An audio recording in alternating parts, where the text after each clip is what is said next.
сана сезімінде болады, жүрегінде болады, ары қарай жалғаса береді өмірі. Ол Алпысбай тірі деген сөз. Осындай біздің талантты Жуалыдағы жастарымыз өсе берсін. Біз соған қуанып, марқайып жүре берейік. Бас қосу тек осындай жағдайда болсын. Алда үлкен тірліктер күтіп отыр жастарымыз. Алла қайда бір минутта қазір минутта аға дұрыс айтты. Жуалы дарындылардың мекені топырағы деп. Біздің арамызда бүгін осындай шығармашылық кездесуді өткізіп, бір балалардың жүрегін от беріппіз. Жаңа Қайсар айтады, бір нешеуіміз Алпысбайға арнап өлең жазып еді дейді. Соны тыңдайықшы дейді. Жасқатта төлеп, жаңғатта төлеп. Ал кән балам төлеп.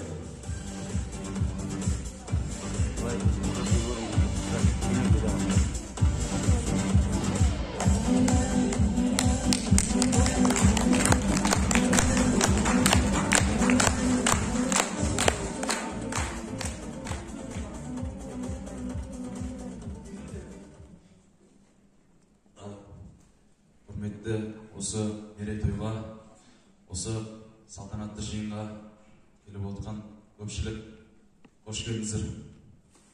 Мен Жуалы ауданы Түктібай ауылы номер 13 Мұхтар Әуезов атындағы орта мектептің 11-ші сынып оқушысы Батырхан Ира.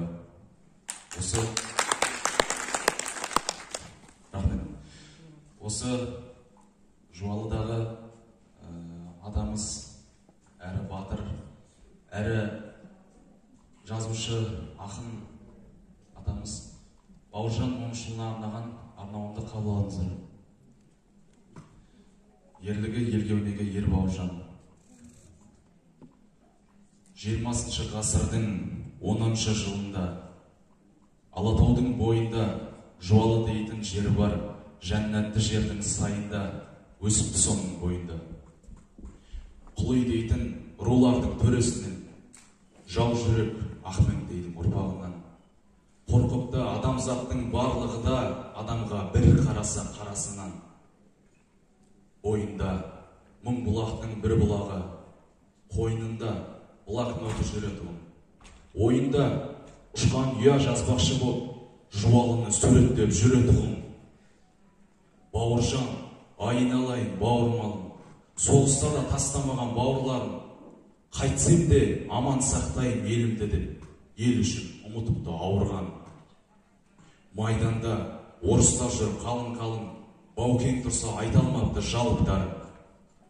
Құтырса арасында жөйттері, тапаншамен атады қағынған. Ұрпағыңа батырлықты үлгі еттің, көре алмай атағыңды құр кеттің. Атағыңды беріпті аттанған соң президенттің, елбасыдай құрметтім. Рахмет.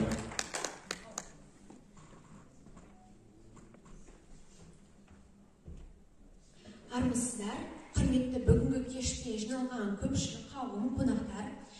Сіздерді жалпы осы Алпысбай Шымырбаевтың 70 жылдық мерейтойы шын жүректен құттықтаймын. Осы тұста мен өзім негізінен Түктібай ауылының туысымын, сол жерде туып өскенмін. Номер 12 Мұхтар Әуезов атындағы орта мектептің 8-ші сынып оқушысы Қадыр Құсаяжан Нұрғатқызы боламын. Алпысбай Шымырбаевтың еңбектеріне сүйсіне отыра өзім өлең жазған болатынмын, қабыл алыңыздар. Жуалымның мақтаныш асқары, сіздей жанды ұмытпады жас кәрі. Өзің сенген қайырымды ұрпақтарың, атам менің Алпысбай деп мақтанды.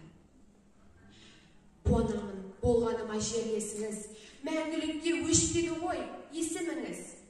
Жуалымның бетке ұстар азаматы, жадымызда өмір бақи әрісіңіз.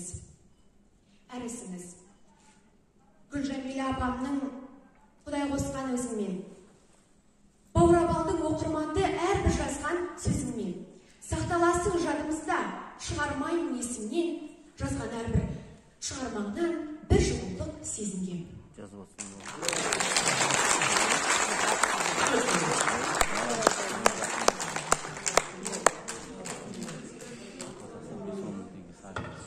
Арамыздан таланттар шығады, құрметті Каспий. Мына Ақылжан дейтін бауырымыз бір ауыз лебіз білдірсем дейді. Сахна сол үшін ағайын, осындай шығармашылық кешкінде болмайды. Сол Алпысбай ағамыздың көзін көрген, соның жақсылығын көрген едік. Осындай үлкен жиында бір ауыз айтып кетпесе болмайды. Абай айтады, адам өлгенде емес, ұмытылған кезде ұмытылады деп. Міне енді осы біздің Алпысбай ағамыздың осындай ауылында кеш өтіп жатқаны, осы аудан орталығында өтіп жатқаны, үлкен кітап шығарып жатқаны, ол кісінің өлмегенінің, өмірінің ұзақтығының, шығармашылығының ұзақтығын білдіреді. Мына Алпысбай ағамызды айтып жатыр ғой. Ол кісіде мына адамзаттың бойында қандай асыл қасиет болса бәрі бар еді.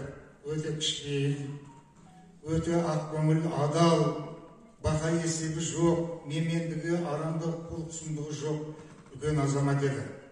Енді соның үлкен азаматтығының бір көрінісі, мен соны іздеп барып, Қазақстан пионерінде танысқан кезде бір шығып көргеннің өзіне үйіне шақырып жатыр. Інім үйге келіп қонақ болды. Енді бірден бармаймыз ғой, бірақ сол шақырғаны есіне кетпейді бармасам да. Ал енді мына сөзім реті келгенде айта кетейін. Мына Талғат ағамызбенен мен 76 жылы мектеп бітіріп барып журналистика факультетіне, онда Қазақстанда бірақ факультет бар, жаңағы 50 адам қабылдайды, студент қабылдайды.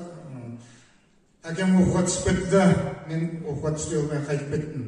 Бірақ сол Алматыны аралап, сол үлкен редакциялардың бәріне ертіп барып, үлкен жазушылармен, ақындармен, журналистермен таныстырған осы Талғат ағам еді.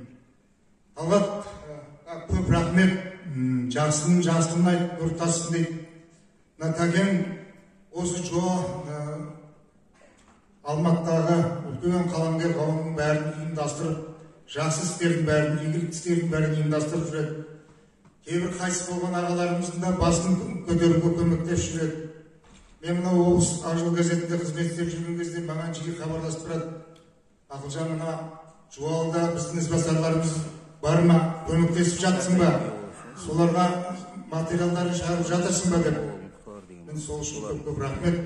Талғат енді еңбек етіп жатсын, еңбегіне қарай мақтап жатыр, өте дұрыс еңбегін бағалап жатыр. Осындай адамгершілігін, осындай бауырмалдығын, еліңе, жұртыңа деген жанашырлығын арта берсін тәке. Ал мына Алпысбай ағамыздың шығармашылығы кеші құтты болсын, бала шағасы аман болсын, отбасы аман болсын, шөберелері де сол Алпысбай ағамыздың ізін жалғай берсін. Рахмет сіздерге. Ағайындар, бір ауызға ал дәулеткен.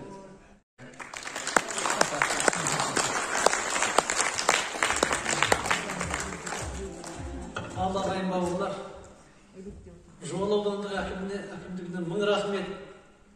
Мына залды берді, елдің басын қосты. Мына мәдениет үйіндегі шарамыз осымен аяғына келді. Енді бізде дастархан. Ол дастарханның иесі осында Алпысбайдың Мұхамеджан дейтін інісі бастаған інілер бар, бауырлар ағайын үшеу. Солар дастархан жайып отыр. Қазір өзі бастап жүреді Мұхамеджанның. Сонда барайық бәріміз. Ешқайсымыз қалмаңыздар. Дастархан жайып. Алла мақтап берсін бәріміз.